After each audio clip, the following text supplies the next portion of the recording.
I was fixing his tie for a dinner with his business partners when he grabbed my hand and whispered, "Remember, if they ask, you're just the nanny." 5 years together, engaged for 2, and he was ashamed of me. That night I smiled through dinner while texting my lawyer. By dessert I had transferred my half of our business, worth $1.2 million, to my private account. His phone buzzed with the notification just as I stood up to leave. "Babe, can you help me with this? I can never get it straight," Ethan called from our bedroom. I put down my mascara brush and walked over, still barefoot, to find him fumbling with his designer tie.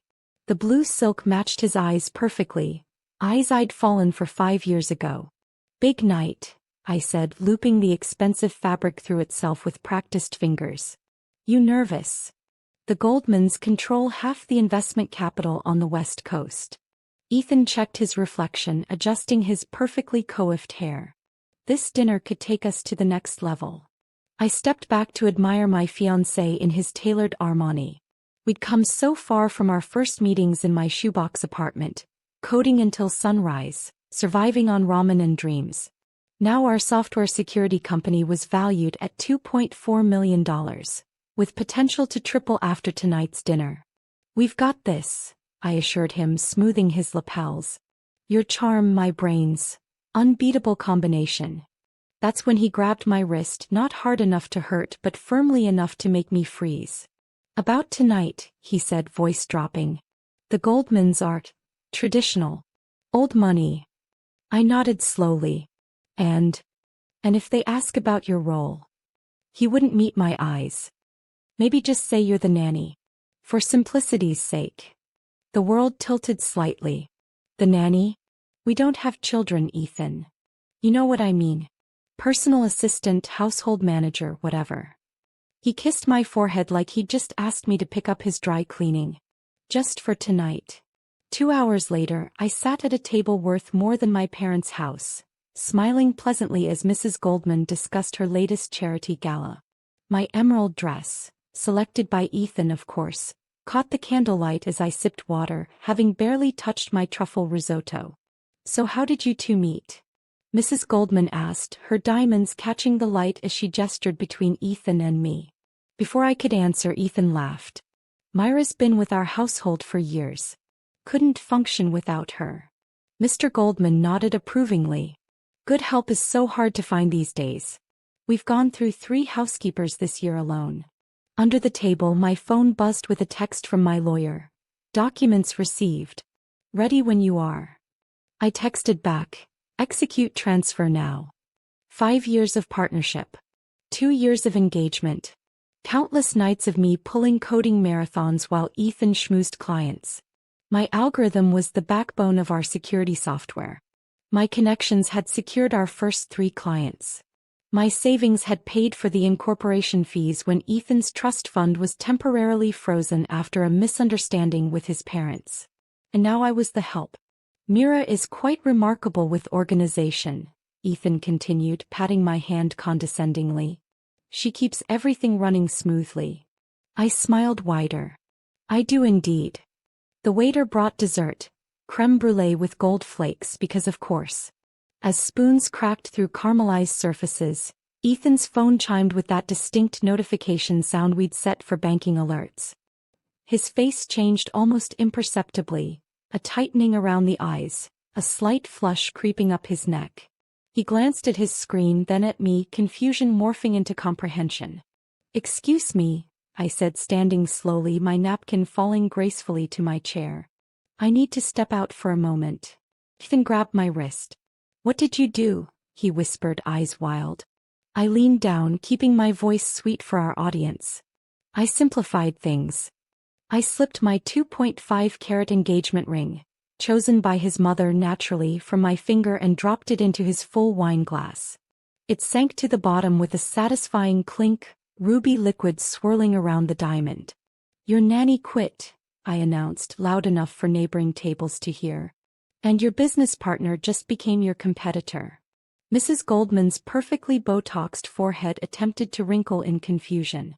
"I'd wish you luck," I added, grabbing my clutch. "But I've transferred luck along with my half of our company to my private holdings. Effective immediately." As I walked away, Ethan called after me, his voice cracking, "Mira, you can't just." But I could. And I did.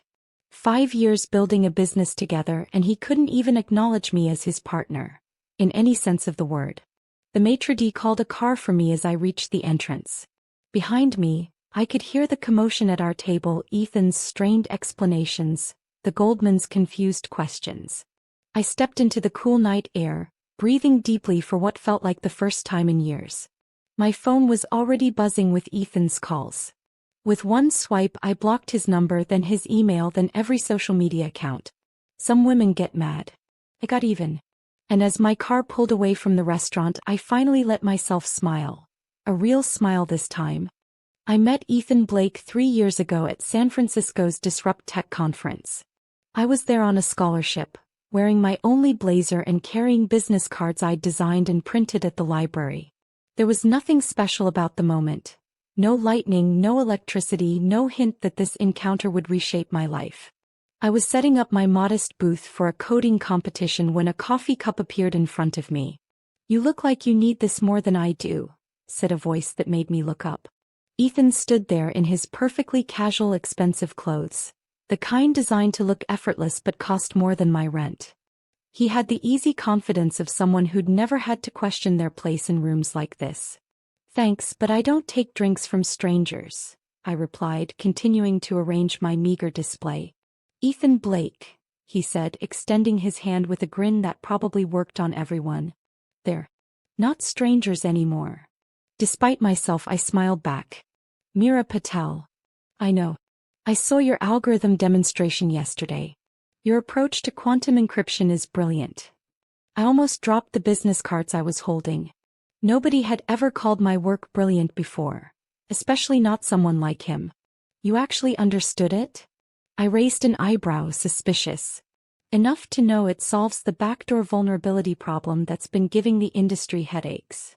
He leaned against my table. "I have an idea for an application, but I need someone who thinks like you do." By the end of the conference, we had exchanged numbers and agreed to meet. One coffee meeting turned into daily strategy sessions in my tiny apartment in Oakland. I'd code while Ethan paced, spinning visions of what our company could become. "We'll disrupt the entire cybersecurity market," he declared one night as I fixed a particularly stubborn bug. "No more choosing between accessibility and security. Your algorithm changes everything." "Our algorithm," I corrected automatically, though it was entirely mine. I developed it during my master's program while working 3 jobs to pay tuition. Ethan smiled. "Of course. We're partners in this." Those early days were intoxicating. We'd work until sunrise, takeout containers piling up as we built prototypes. When we weren't coding or planning, we were talking about everything. His childhood in Pacific Heights with private tutors and sailing lessons. My upbringing in a 2-bedroom apartment with immigrant parents who worked cleaning jobs so I could attend good schools. "You're the real deal, Mira," he told me one night after I'd explained my inspiration for the encryption method. "People like me come up with ideas. People like you change the world." Our first investor meeting came 3 months later. We'd secured a pitch slot with Horizon Ventures, and Ethan had coaches prepare us. He bought me a new outfit, an investment in our future, he insisted, and practiced my presentation delivery with me for hours. But when the moment came and 6 stern-faced investors stared us down, Ethan froze mid-sentence. Sweat beaded on his forehead as he stumbled over the technical specifications. Without hesitation, I stepped forward. "What my partner is explaining is how our patented approach prevents man-in-the-middle attacks while maintaining processing speed." I navigated through the rest of the presentation, fielding technical questions with ease. By the end, the investors were leaning forward, engaged. 1 week later, we had our first $500,000 in funding. That night, Ethan took me to an expensive restaurant overlooking the bay. After our 3rd glass of champagne, he leaned across the table and kissed me for the first time. "We're going to take over the world together," he whispered against my lips. I believed him. Not because of the champagne or the kiss, but because for the first time in my life someone saw my value and wanted to build something with me. When he looked at me then, he didn't see the scholarship kid or the daughter of housekeepers. He saw a partner. Later that night we walked along the Embarcadero, my heels in my hand, his jacket around my shoulders. "I've dated plenty of women," Ethan confessed, "but I've never met anyone like you. Most people in my world are just playing a part." "And what part am I playing?" I asked, half joking. He stopped walking and turned to face me. "You're not playing anything. That's what makes you different." How ironic those words seem now. There were warning signs from the beginning, of course. The way he corrected my pronunciation of Gestad when I mentioned wanting to travel. How he insisted on paying for everything but kept meticulous records for company expenses. The slight grimace when I enthusiastically greeted my parents on FaceTime in rapid-fire Hindi. But each time he followed with genuine appreciation for my mind, my work ethic, my vision.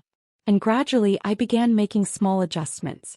I practiced my accent with YouTube videos when he wasn't around. I researched wine pairings and golf terminology. I learned which forks to use first. "You're a natural," he told me after I successfully navigated a dinner with his Harvard alumni network. "Like you were born for this life."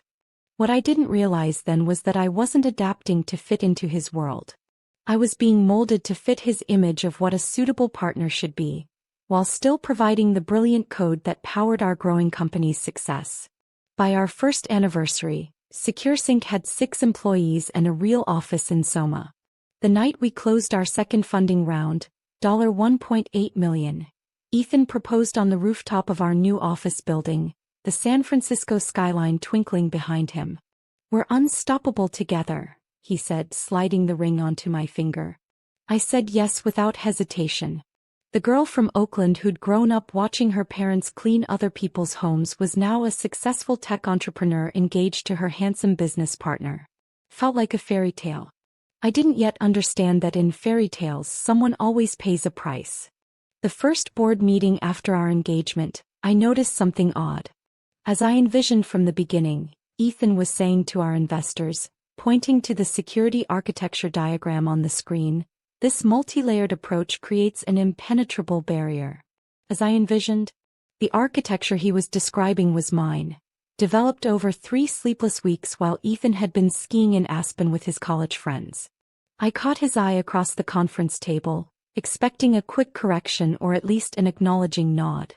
Instead, he smoothly continued, "My background in systems theory made it clear that this was the only viable solution." That night when I mentioned it, he kissed my forehead and said, "It's just simpler this way, babe. These old-school VCs respond better when they think the technical vision comes from me. It's optics, not reality. We both know the truth." I let it go. After all, he was right about investor psychology. And we were partners in every way. What did it matter who got credit in some stuffy boardroom? 6 months after our engagement, Ethan suggested I meet his college friends. "They're flying in for the weekend. Nothing fancy, just drinks at Trevor's penthouse." I spent hours preparing. New dress, professional blowout, watching YouTube tutorials on cocktail conversation. These people were Ethan's inner circle, his connections to the world of old money and influence that could help our company grow. Trevor's penthouse turned out to be a 2-story monstrosity atop Nob Hill with a private elevator and views that made our office windows look like peepholes. His girlfriend greeted us with air kisses and a critical once-over of my outfit. "So you're the genius behind SecureSync," said a man who introduced himself as Weston, swirling an amber liquid in a crystal tumbler. "Ethan says you're some kind of coding prodigy." "I wouldn't say prodigy," I replied modestly. "Just persistent." Weston chuckled. "And humble. Ethan, where did you find this unicorn?" "Tech conference," Ethan said, his arm draped casually around my shoulders. "Spotted her talent immediately." "I bet you did," Trevor's girlfriend purred with a knowing look that made my skin crawl. As the evening progressed, the conversation drifted to shared memories. Vacations in Bora Bora, prep school scandals, family connections. I sipped my wine quietly, having nothing to contribute. During a lull, Trevor asked, "So Mira, where did you summer as a kid?" "Summer isn't a verb where I come from," I laughed. "But we visited my grandparents in India a few times." The silence that followed felt endless. "How exotic," someone finally said. Later, in the kitchen fetching more ice, I overheard Trevor. "She's brilliant, no doubt. But really, Ethan? For marriage? Your mother must be having fits." Ethan's response was too low to hear, but the laughter that followed haunted me all weekend. The changes came gradually after that. Ethan hired a communication coach for me before our next investor round. "Your technical brilliance speaks for itself," he assured me, "but sometimes your accent gets stronger when you're excited about coding. The coach will help polish your delivery." Then came the wardrobe consultant, the diction exercises, the subtle corrections of my table manners, the private cooking lessons so I could host properly when his parents visited. "It's for the business," became Ethan's mantra. "Perception matters in this world." Meanwhile, in our growing company, my role seemed to be shrinking in public while expanding in private. In meetings, Ethan increasingly referred to my vision and my technical approach. But at midnight, when a system crashed or a security vulnerability emerged, my phone was the one that rang. One afternoon, scrolling through our company's Instagram, I noticed something strange. Photos from our last product launch showed Ethan with various team members, but none with me despite my central role in the event. "The photographer barely got any good shots of you," Ethan explained when confronted. "You were moving around too much, talking to clients." But the pattern continued. On our website, my founder bio shrunk while Ethan's expanded. At conferences, I was introduced as head of development rather than co-founder. In press coverage, journalists who contacted me for interviews were mysteriously redirected to Ethan. The final straw came during a meeting with our lawyers about the company's future. As we discussed potential acquisition scenarios, Ethan casually mentioned the prenuptial agreement. "What prenup?" I asked, confused. "The one we'll sign before the wedding," Ethan replied smoothly. "Standard procedure. It'll protect the company's interests." "You mean your interests?" I corrected, noticing how the lawyers avoided my gaze. "Our interests are the same," Ethan insisted, squeezing my hand under the table. "This is just paperwork." That night, I discovered a draft prenup in his email.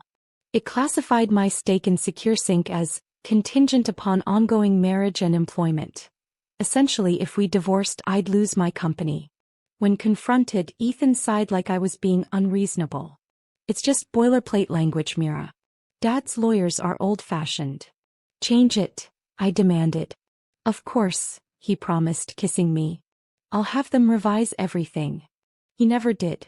Instead, he started separating our finances, creating new company accounts where I wasn't a signatory, and rescheduling key meetings when I was traveling. I was losing pieces of myself, shaving off edges to fit into Ethan's world, while simultaneously being edged out of the company I'd helped build. The brilliant partnership that had once felt like magic was revealing itself as something else entirely. A slow, calculated erosion of my power, my identity, and my worth. "Mira, you're a rock star. That security solution you architected for the banking API just saved us from a major vulnerability." I smiled at Devin, our new lead developer, as we stood in the crowded tech meetup. It was refreshing to be recognized for my work by someone who actually understood it. "Thanks, but it was a team effort," I said automatically. "Nah, Ethan told me it was all you. Said you code at a level he can barely follow sometimes." Devin's genuine admiration was a stark contrast to the diminishing role I played in our company's public image. I almost choked on my sparkling water. "Ethan said that?" "Yeah, he calls you the secret weapon of SecureSync. Everyone in the industry knows you're the technical genius behind the operation." I nodded, confused. This didn't align with my recent experiences at all. 2 days later, I accompanied Ethan to his parents' country club for his father's birthday celebration. As we entered the grand ballroom, Ethan's mother air-kissed my cheeks before pulling her son aside. I pretended not to hear their exchange. "Did you have to bring her to this, Ethan? The Whitmores are here and they're considering investing." "She'll be fine, Mother. Just keep her away from the technical conversations." At dinner, Ethan's hand rested possessively on mine as he masterfully worked the table of wealthy potential investors. When asked what I did, he smoothly interjected before I could answer. "Mira handles all the household affairs so I can focus on growing the business. She's indispensable." I froze, fork halfway to my mouth as he continued speaking about quarterly projections and market penetration. Later, when I confronted him in the car, his explanation was ready. These people wouldn't understand what you really do, Mira. They're old money, they think coding is something their IT guy does. I'm protecting your genius from their narrow minds. By making me sound like your assistant? By keeping their focus on investments, not on questioning whether a woman with your background could build enterprise security architecture. He squeezed my knee. It's strategic, babe. Different audiences need different narratives. That night, unable to sleep, I created a spreadsheet documenting the discrepancies. 3 columns. Column 1, to tech industry. How Ethan presented me to developers, engineers, and technical clients. Column 2, to investors/friends. How he portrayed me to wealthy connections and potential funders. Column 3, reality. The actual work I did and contributions I made. By morning, the pattern was undeniable. Ethan was running a sophisticated image management operation with me as a variable that changed depending on the audience. To our engineering team, I was the brilliant architect whose technical vision guided development. To investors, I was the reliable support staff who handled operational details. To his family and friends, I was the exotic charity case he was mentoring and grooming. My parents noticed the change during our monthly video call. My mother's brow furrowed as I showed off our new apartment, an expensive downtown loft that Ethan had selected and decorated. "Beta, you look tired," she said in Hindi. "Are you sleeping?" "Just busy with work, Mama." "And where are your things?" she asked, eyes scanning the minimalist space. "Your books. Your grandmother's painting." I swallowed hard. The painting, a vibrant piece depicting women working in fields, had been relegated to our storage unit. "Redecorating," I said lightly. After the call, I scrolled through photos from grad school. The confident woman with wild curls and bright scarves looked like a stranger now. When had I started straightening my hair every day? When had my colorful wardrobe been replaced with neutral tones? When had I started measuring my words so carefully? The following week, I discovered a group chat accidentally left open on Ethan's laptop. Titled Blake Enterprises, it included Ethan, Trevor, Weston, and several other college friends who had invested in our early rounds. I shouldn't have looked. But there was my name and I couldn't stop reading. Weston, how's the domestic training program going with Mira? Ethan, getting there. She's brilliant with code but still working on the finer points of civilization. Trevor, the question is, are you grooming a CTO or a wife? Because those are different skill sets, my man. Ethan, both. She'll run development behind the scenes, but for public-facing stuff, we'll need someone more traditional. Working on hiring a white guy with credentials to be the face of tech. Investors respond better. Weston, smart. Use her brain, limit her visibility. Classic move. Ethan, she's still an asset. Just needs the right framing. My hands trembled as I took screenshots, unable to believe what I was reading. That night, while Ethan attended a boys-only poker game, I called Professor Sharma, my graduate advisor and the only person I trusted who understood both technology and business. "This isn't just wrong, Mira, it's potentially actionable," she said after I explained everything. "Do you have documentation of your contributions? Patents? Code repositories? Email trails?" "Everything," I confirmed. "I've been keeping records since the beginning." "Good. Now you need to protect yourself, both legally and financially. Mira, remember who you are." The brilliant mind I mentored wouldn't let anyone diminish her light, no matter how expensive his suits are. After hanging up, I stared at our engagement photos on the wall. Ethan and I on a yacht, the Golden Gate Bridge behind us. His arm around my waist. His world embracing me. Or so I'd thought. That night, I created 3 new documents. A detailed record of my intellectual property, a list of key clients I had personal relationships with, and a contingency plan. The woman who had fallen for Ethan's charm might have been willing to shrink herself to fit his world. But the engineer in me recognized a fatal system error when I saw one. And engineers don't ignore problems. They design solutions. The hotel suite cost $700 per night. An extravagance I would have never considered 6 months ago. But as I swiped my personal credit card at check-in, I felt only satisfaction. Let Ethan's nanny live in luxury for once. "Welcome to the Fairmont, Miss Patel," the receptionist said with practiced warmth. "Will Mr. Blake be joining you?" "No," I replied, savoring the word. "And if he inquires about me, I'm not here."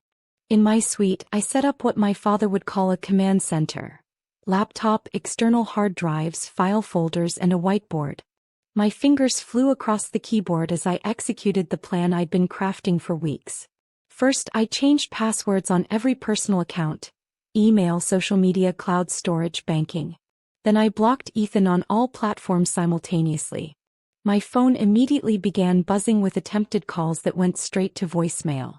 I ordered room service, a $58 burger that tasted like freedom, and methodically worked through my checklist. By midnight, I had secured my personal assets, contacted key clients with my new email address, and backed up all evidence of my contributions to our company on multiple devices.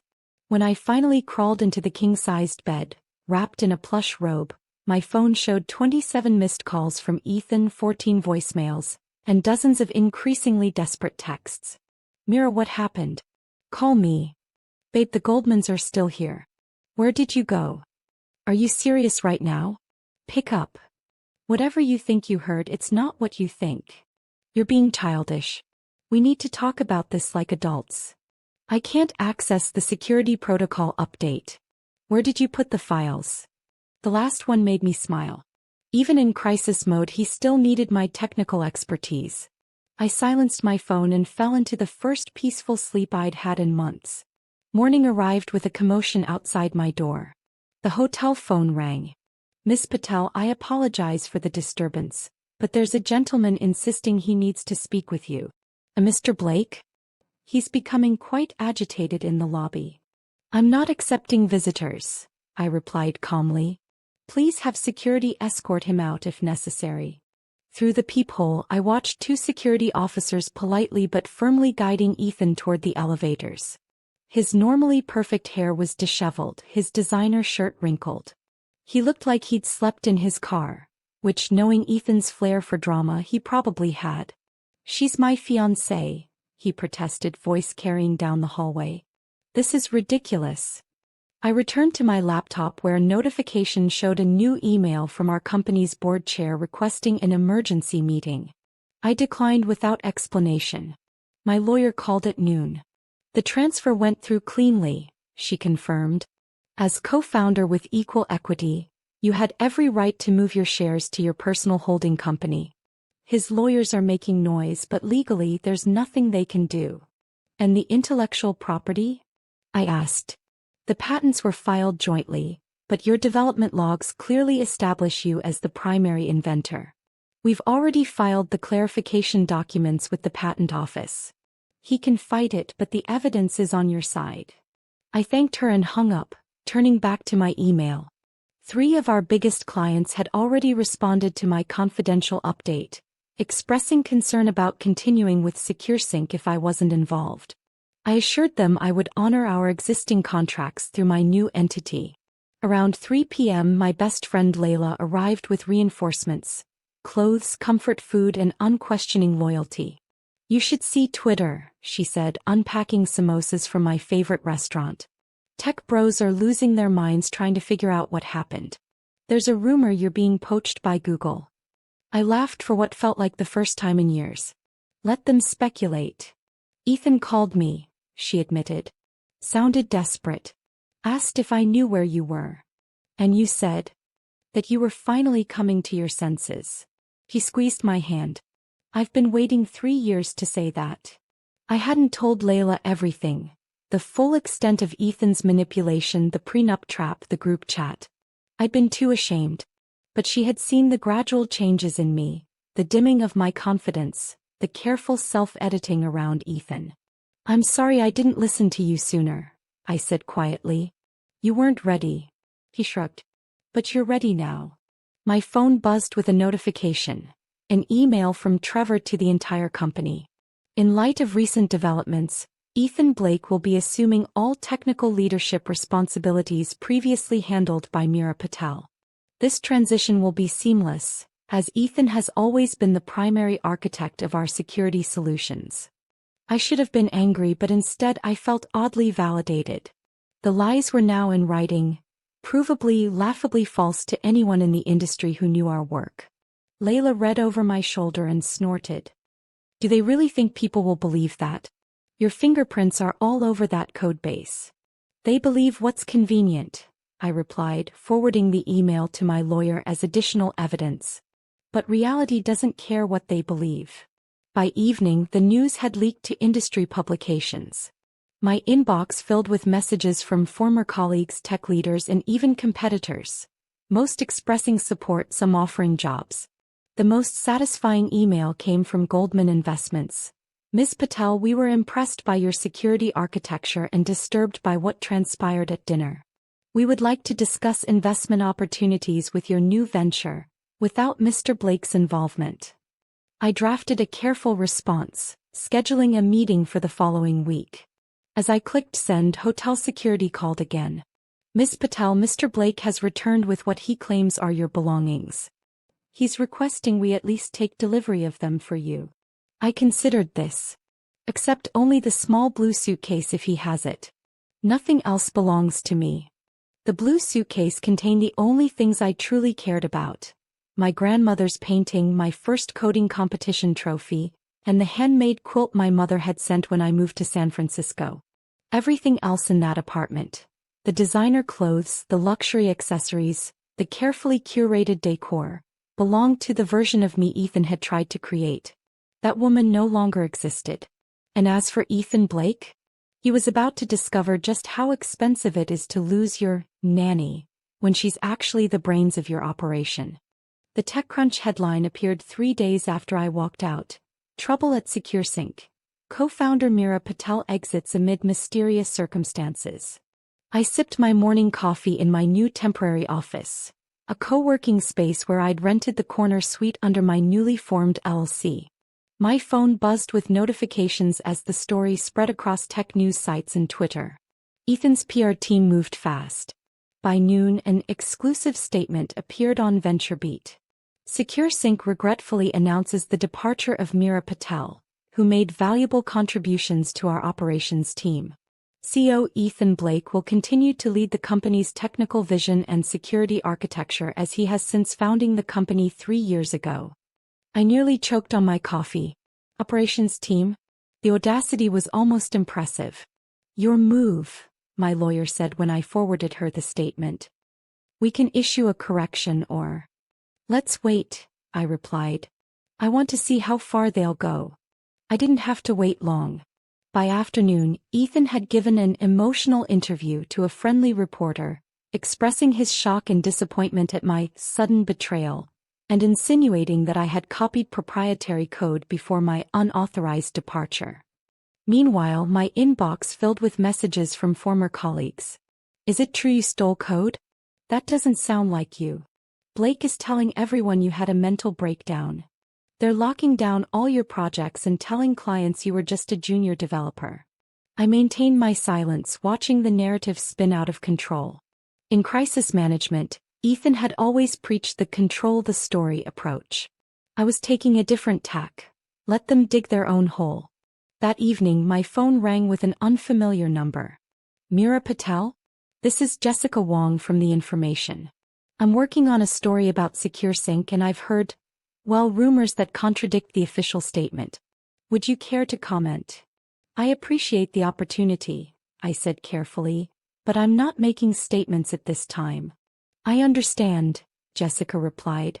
But off the record, I've spoken with 3 former engineers who say you architected the entire security protocol that makes SecureSync valuable. They're pretty upset about Blake taking credit. My heart warmed at the loyalty of my former team. I can't comment on that. But perhaps you should ask Mr. Blake about the GitHub commit history. Code doesn't lie. The next morning, chaos erupted. Jessica's article dropped like a bomb. SecureSync scandal. Sources claim CEO misrepresented technical contributions. The piece methodically detailed the evidence. Commit logs showing I'd written over 80% of the core security architecture, patent applications listing me as lead inventor, even conference recordings where Ethan himself had previously credited me with developing the encryption algorithm. Within hours, tech Twitter exploded with hashtags. Hashtag Mira was robbed and, more painfully accurate, hashtag just the nanny. That last one came after a SecureSync employee leaked audio from a company all hands where Ethan attempted damage control. Myra's role has been greatly exaggerated. She was essentially our office manager who dabbled in coding. More of a nanny for the team than an architect. A junior developer I'd mentored posted a scathing response that went viral.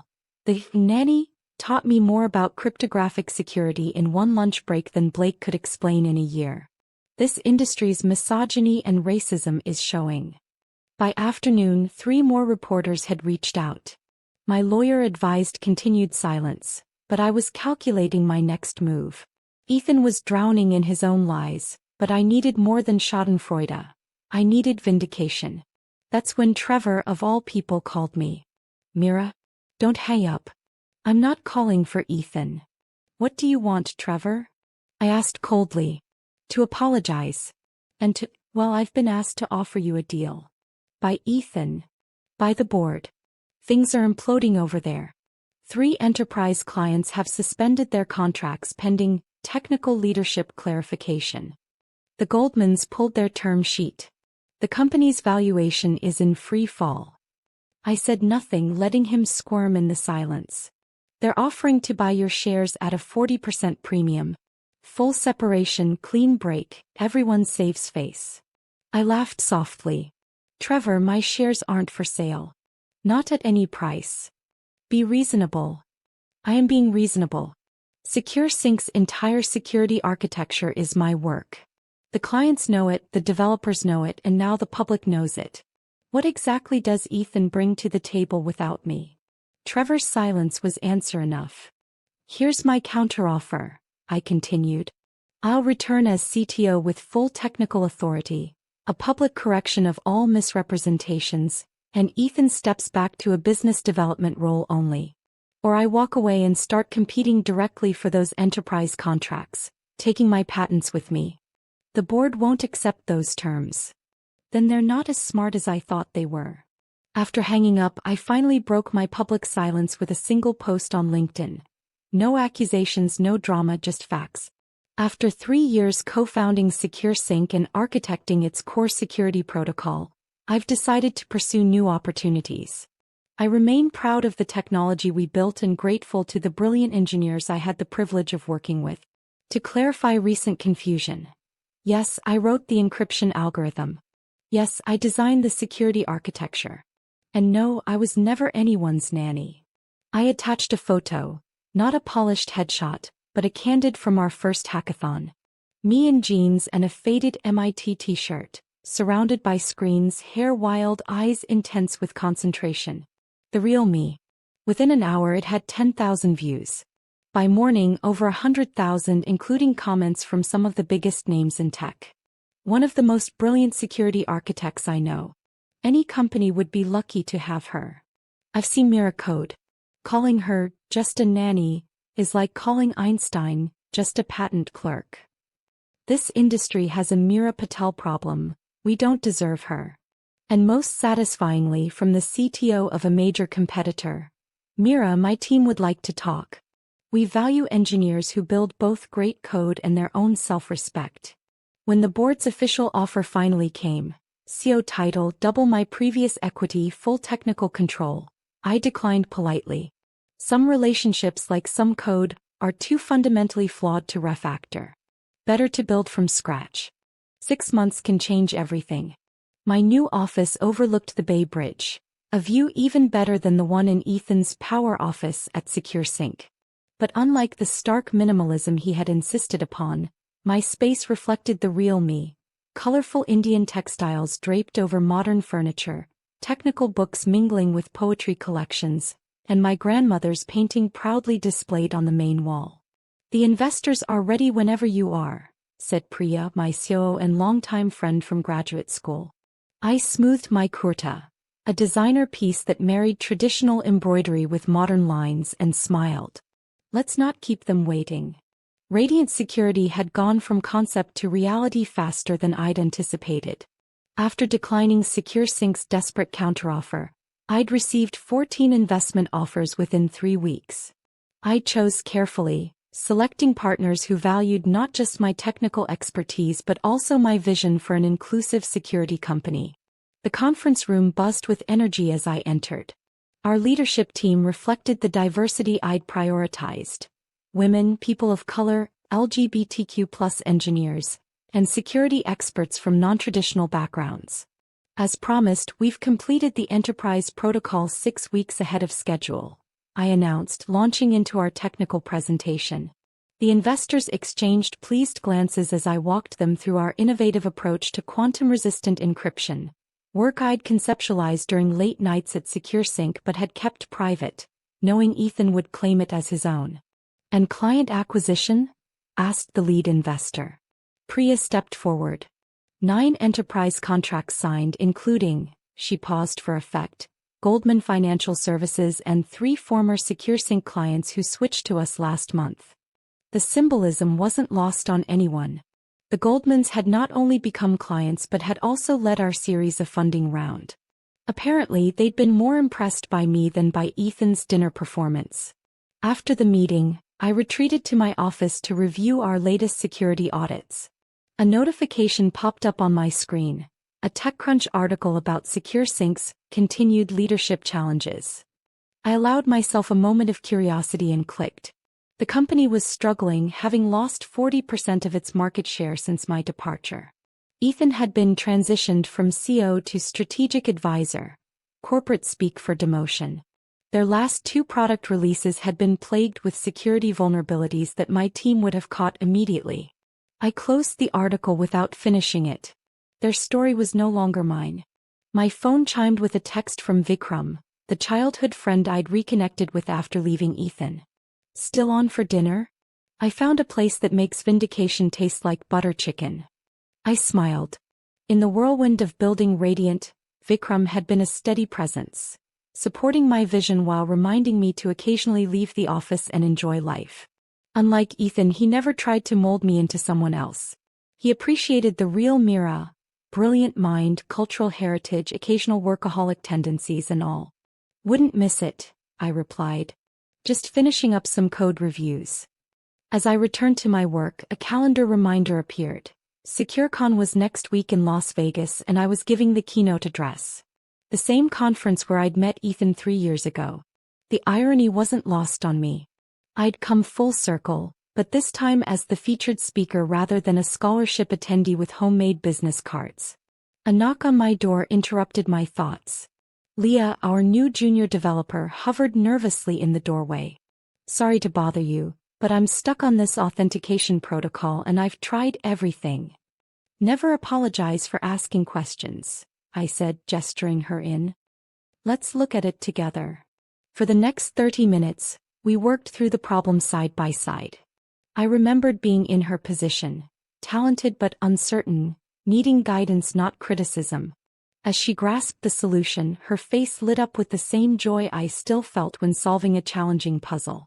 I never would have seen that approach, she admitted. You would have. Sometimes we just need another perspective. I hesitated, then added, a mentor once told me that code is like poetry. There are many ways to express the same idea, but the elegant solution often comes when you step back and question your assumptions. After Leah left, I opened my desk drawer and pulled out the only physical reminder I'd kept from my time with Ethan. The USB drive containing my original encryption algorithm, dated and time-stamped from our first month working together. I'd shown it to him that night over cheap takeout, explaining how it could revolutionize data security. This is brilliant, he'd said then, eyes wide with genuine admiration. You're brilliant. For a moment I'd glimpsed the person I thought he was. Someone who valued my mind, who saw me as an equal. That person had never really existed. I plugged in the drive, reviewed the code briefly, then deleted it permanently. I didn't need proof of my accomplishments anymore. At 7 I closed my laptop and prepared to meet Vikram. The office had quieted, most of the team gone for the day. Through the glass walls I could see San Francisco lighting up as dusk settled. My phone buzzed, a news alert. Breaking, Secure CEO steps down amid new allegations. I silenced the notification without reading further and gathered my things. As I walked toward the elevator, I passed our company mission statement etched on the wall in multiple languages. Security through authenticity. Innovation through inclusion. The words had come to me the night I walked out of that fateful dinner. Security wasn't just about protecting data. It was about creating spaces where people could be their authentic selves, valued for their contributions, not their conformity. Ethan had wanted me to be someone else to fit into his world. But in the end it was my authentic self. The brilliant mind he'd tried to hide, the heritage he'd tried to erase, the strength he'd tried to diminish, that had built something more valuable than anything we'd created together. The SecureCon main hall was packed to capacity. 5,000 security professionals, developers, and industry leaders fell silent as I took the stage. A year ago I stood in the back of this very conference with homemade business cards and imposter syndrome. I began looking out at the sea of faces. Today I'm here to talk about resilient systems, in both code and careers. From my vantage point on stage I could see faces I recognized. Former colleagues, new team members, mentors, and competitors. And there, in the third row, Ethan Blake, looking thinner and less polished than I remembered. Our eyes met briefly.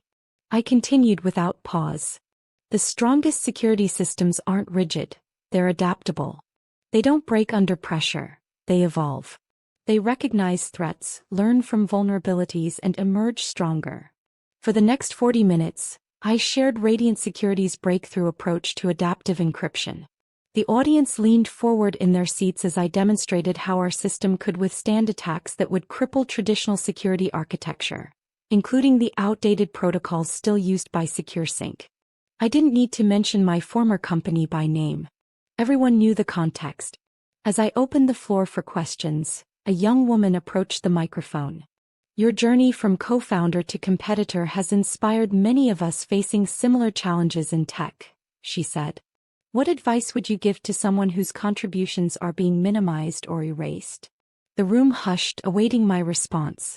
I could have used the moment to settle old scores, to finally tell my side of the story publicly. Instead, I considered the young faces in the audience, particularly the women and people of color who had reached out to me by the dozens since my departure from SecureSync. Document everything, I said with a smile, earning knowing laughs. But more importantly, know your worth.